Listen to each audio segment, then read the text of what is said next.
Hello guys, this is मानसिक और आज हम पढ़ने वाले class 10th math chapter 3 pairs of linear equation in two variable, दो चर वाले रैखिक समीकरण युग्म। इस वीडियो में हम पूरी डिटेल लेने वाले हैं कि ये क्या होते हैं और वीडियो के अंत तक आपको पूरा डाउट क्लियर होने वाला है। तो चलिए स्टार्ट करें। ठीक है, एक ही चीज के बारे में समझते हैं। सबसे पहले चर की बात करते हैं। तो चर जो होता है हमारा, जिसे हम वेरिएबल कहते हैं, ठीक है।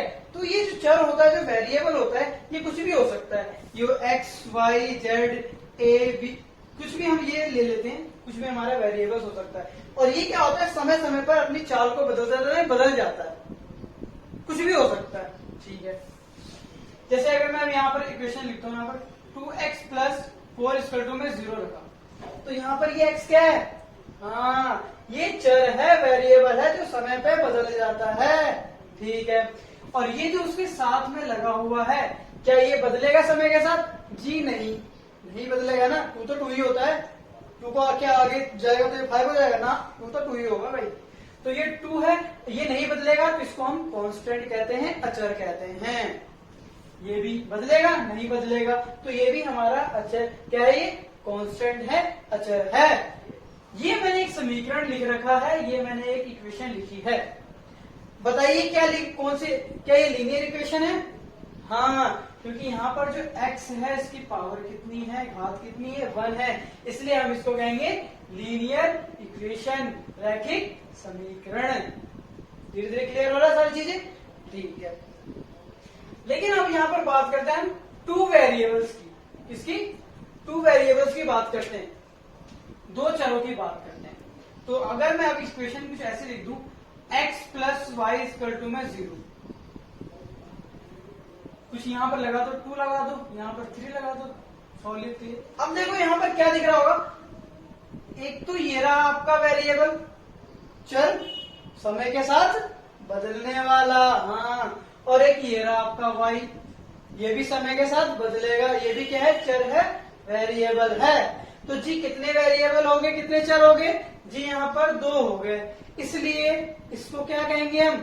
दो चर वाला। कितने वाला? दो चर वाले, टू वेरिएबल वाले। क्या है ये?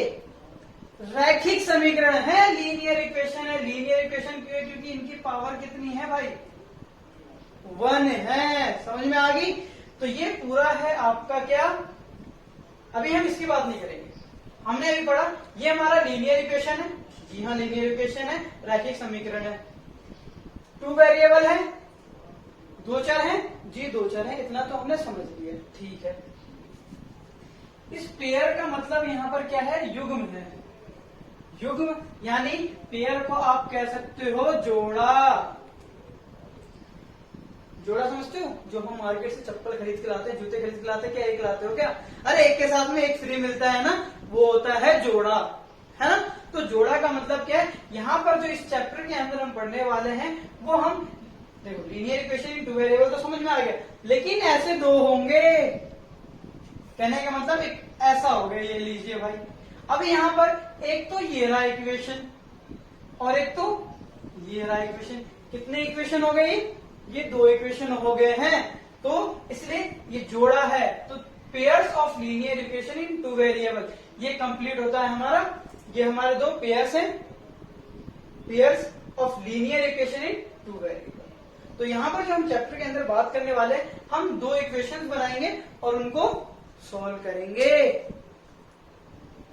ये जोड़े बनते कैसे हैं, हमें कहां जरूरत पड़ती है, इसकी बात करते हैं हम। आइए समझते हैं एक बढ़िया से एग्जांपल के साथ। आपके पास एक बैग है, ये बैग है, ठीक है। इसके अंदर कुछ फ्रूट्स है, कुछ एप्पल्स है और कुछ ऑरेंजेस है।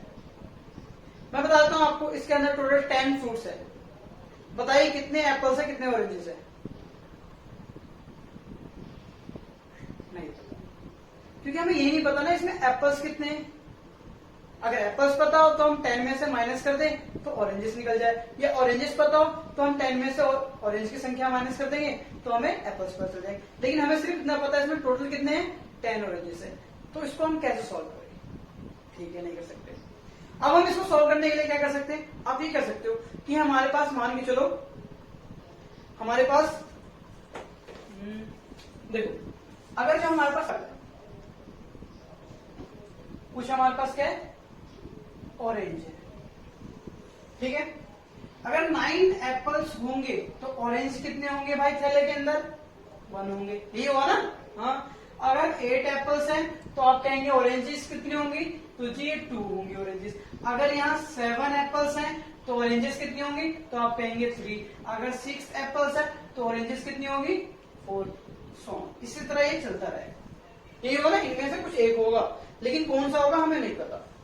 हम भी करते हैं, थैले को ओपन करते हैं और निकालते हैं उसमें से एप्पल्स। हमने क्या देखा, हमारे पास 6 एप्पल्स हैं और 4 ऑरेंजेस हैं। 6 एप्पल्स है, 4 ऑरेंजेस है, ठीक है। और हमने दूसरी बात क्या नोट की कि अगर हम 6 एप्पल में से ऑरेंजेस माइनस कर दें तो कितने आएंगे आपके, 2 बचेंगे। हमने यहाँ 2 केस समझा, क्या समझा, हमारे पास जो एप्पल्स हैं, एप्पल्स हैं उसके अंदर मैं अगर प्लस कर दूं ऑरेंजेस को तो ये हमारा कितना देता है, तो ये हमें कितना देता है, 10 दे देता है, ठीक है। अगर हमारे पास एक केस और क्या है, अगर हमारे पास जितने एप्पल्स है उसमें से अगर मैं माइनस कर दूं ऑरेंजेस को तो ये हमें कितना देता है, 2 देता है, ठीक है। अब क्या करते हैं, हम एप्पल्स को x मान लेते हैं, ऑरेंजेस को y मान लेते हैं, ठीक है, ठीक है। तो x एप्पल्स, y ऑरेंजेस मिलके आपके 10 बनेंगे, ठीक है।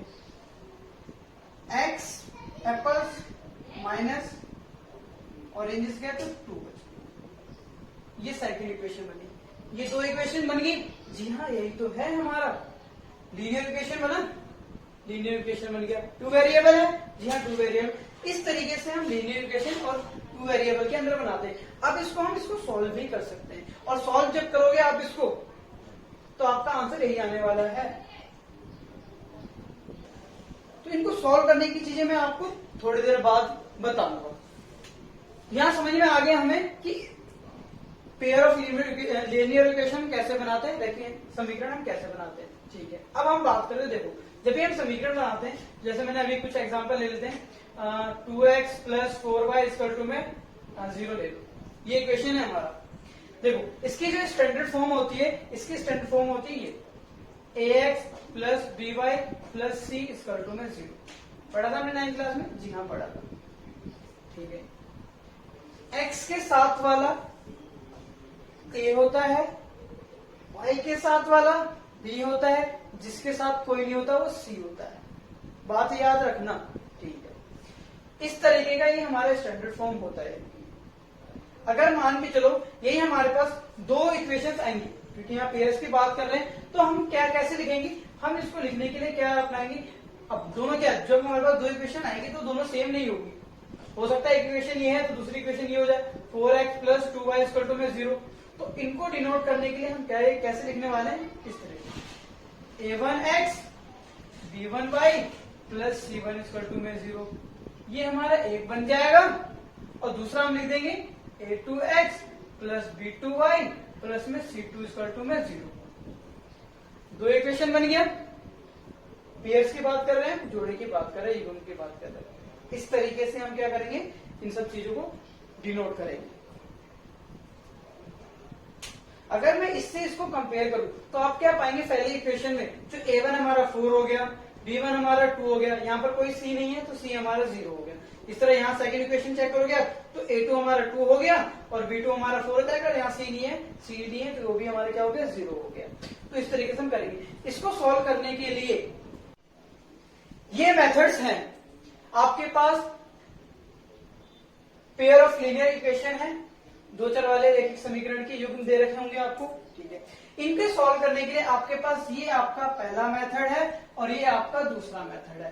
पहला मेथड है ग्राफीय विधि, ग्राफिकल मेथड है, दूसरा अलजेब्रिक मेथड, बीजगणितीय विधि। इन 2 तरीके से आप इन एक्सप्रेशन को सॉल्व कर सकते हो। अरे अभी हमने देखा ना, हमने देखा x + y = में 10 था और x - y = में 2 था। इनको अगर सॉल्व करोगे तो आपका x आएगा 6 और y आएगा आपका 4, क्योंकि आपके पास 6 एप्पल थे और 4 आपके पास ऑरेंजेस थे, और इनमें से जब इसको माइनस करोगे तो 2 आएगा। ये चीज इसको सेटिस्फाई करेगी? करेगी। इनको सॉल्व करके ये आंसर आएगा, लेकिन सॉल्व कैसे करोगे? तो ये दो आपके पास तरीके हैं, इन तरीके से आप इसको सॉल्व करोगे और ये एक्स की वैल्यू निकालोगे। जी हाँ, ये वैल्यूज होती क्या है? ये वैल्यूज क्या होती है? जो इस इक्वेशन को सेटिस्फाई करे, और ये वैल्यू इसकी है और ये इसको सेटिस्फाई करेगी। कैसे करेगी? देखिए, आपके पास इक्वेशन है x plus Y equal to में 10। मैंने कहा x पे 6 रख दो, लिख दिया, y पे 4 रख दो, जी रख दिया, सॉल्व कर दो, कितना आएगा? जी 10 आ गया। यानी जो आपका लेफ्ट हैंड साइड था और जो आपका राइट हैंड साइड था, क्या दोनों सेम आ रहा है? जी लेफ्ट हैंड साइड को जब मैंने सॉल्व किया तो कितना आ गया? जी हमारा राइट हैंड साइड आ गया। तो जब लेफ्ट हैंड वैल्यू को पुट करो और लेफ्ट हैंड सॉल्व करके राइट हैंड साइड आ रहा है, या राइट हैंड सॉल्व करके लेफ्ट हैंड साइड आ रहा है, यानी ये वैल्यू इसका सॉल्यूशन है। और सही में है, क्योंकि हमने निकाला ना। हमने क्या किया? हमने इन वैल्यू से तो ये इक्वेशन बनाई थी, अब मैं इन इक्वेशन से इन वैल्यू को सेटिस्फाई कर रहा हूं, तो ये सेटिस्फाई हो रहा है। इस तरह इसमें सेटिस्फाई करता है कि नहीं करता? देखो 6 y कितना है? 4, 6 में से 4 गया 2 आ रहा है, यानी ये दोनों इक्वेशन इन दो वैल्यू की है। तो ये दो वैल्यू हम निकालेंगे कैसे? तो इन दो वैल्यू को निकालने के लिए मैं बता रहा हूं ना, आपके पास ये दो मेथड है। धीरे धीरे जब मैं आपको एक्सरसाइज शुरू कराता जाऊंगा, हमें सारे मेथड्स आएंगे। अभी आपको डाउट हो रहा होगा, लेकिन ये डाउट आपके क्लियर होते चले जाएंगे जब हम एक्सरसाइज करेंगे। तो ग्राफिकल मेथड में क्या होता है? हम ग्राफ बनाएंगे और उससे सॉल्व करेंगे और ये दो वैल्यूज निकालेंगे। निकाला था जी, हमने 9th में भी करा था। हमने एक्स वाई एक्स की जो भी हमारी वैल्यूज, हम ग्राफ बनाना सीखा था ना 9th में। हाँ, तो उसी तरह हम ग्राफ बनाएंगे और देखेंगे कितनी बार इंटरसेक्ट कर लाइन, वो हम देखेंगे अभी आगे। इस तरह एक सब्स्टिट्यूशन मेथड है, हमें प्रतिस्थापन विधि, एलिमिनेशन मेथड यानी विलोपन विधि, और क्रॉस मल्टीप्लिकेशन यानी वर्गमूल विधि। इन मेथड से भी आप इनकी वैल्यूज को इनको सॉल्व करके निकाल सकते हो। तो ये सारी चीजें हम क्या करने वाले हैं, जब हम एक्सरसाइज शुरू करेंगे तो सारी चीज आपको समझ में आ जाएगी। आई होप आपको सारे डाउट क्लियर होंगे कि टू वेरिएबल्स क्या होती हैं, ठीक है, दो चर वाले रैखिक समीकरण क्या होते हैं, इक्वेशन सारे क्लियर हो गए। ठीक है, अब हम स्टार्ट करेंगे अपनी exercise. If you like my video please like and subscribe. तो मिलते हैं नेक्स्ट क्लास में नेक्स्ट कॉन्सेप्ट के साथ, बिकॉज कॉन्सेप्ट इज पावर।